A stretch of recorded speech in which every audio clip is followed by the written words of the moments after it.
Madame, Monsieur, encore une fois, bon après-midi à nous tous. C'est une nouvelle qui a certainement soulagé les Congolais. Désormais, les couvre-feux élevés dans les provinces à faible circulation de la maladie à coronavirus, tandis que dans d'autres provinces où la courbe épidémiologique est descendante, telles que Kinshasa, le couvre-feu est repoussé. Autre décision prise par les membres de la task force présidentielle contre la COVID-19, c'est le début de la campagne de vaccination fixée pour le 19 avril prochain. Des détails dans ce reportage de la presse présidentielle.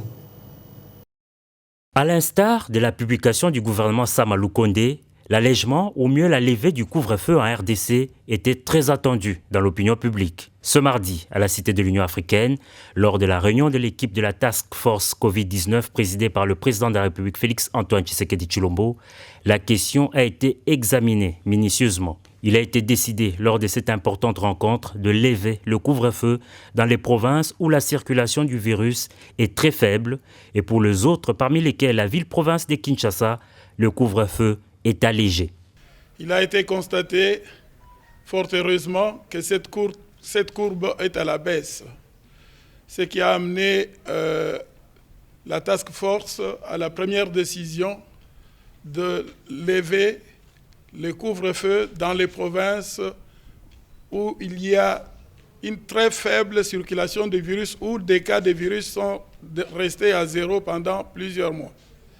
Par contre, dans des provinces de Kinshasa, du Congo central, du sud et du nord et du sud Kivu, de l'Ituri, de la province de Lualaba et du Haut-Katanga, là, encore une fois, la circulation du virus est encore à un niveau significatif. Dans ces provinces-là, il a été décidé d'alléger le couvre-feu qui désormais va commencer de 22 h jusqu'à 4 h du matin. S'agissant du vaccin contre la COVID-19 disponible à Kinshasa, la Task Force rassure qu'après étude, le vaccin AstraZeneca ne présente aucun inconvénient, d'où l'annonce de la campagne de vaccination dès le lundi prochain. En ce qui concerne le vaccin contre le Covid, c'était le deuxième point de notre réunion. Il a été décidé de commencer la campagne de vaccination à partir de ce lundi 19 avril, sur base volontariste. Et la priorité sera accordée au personnel de santé, aux personnes qui ont des maladies chroniques telles que diabète, hypertension, et au personnel social de base, c'est-à-dire ceux qui sont en contact permanent avec le public.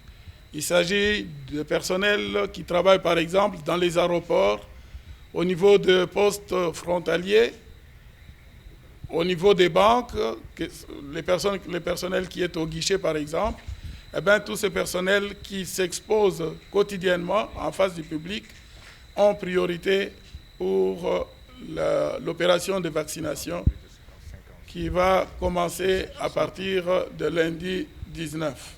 Peu avant cette réunion, le chef de l'État a participé par visioconférence à la clôture du sommet placé sous le thème « L'augmentation des capacités de production de vaccins sur le continent africain ». Dans son mot de clôture, le président de la République et président en exercice de l'Union africaine a réitéré sa volonté d'accompagner personnellement la mise en place du nouvel ordre sanitaire durant sa mandature. Félix-Antoine Tshisekedi Tshilombo a par ailleurs rassuré qu'il veillera pour que l'autonomisation des centres africains de contrôle et de prévention de maladies soit finalisée.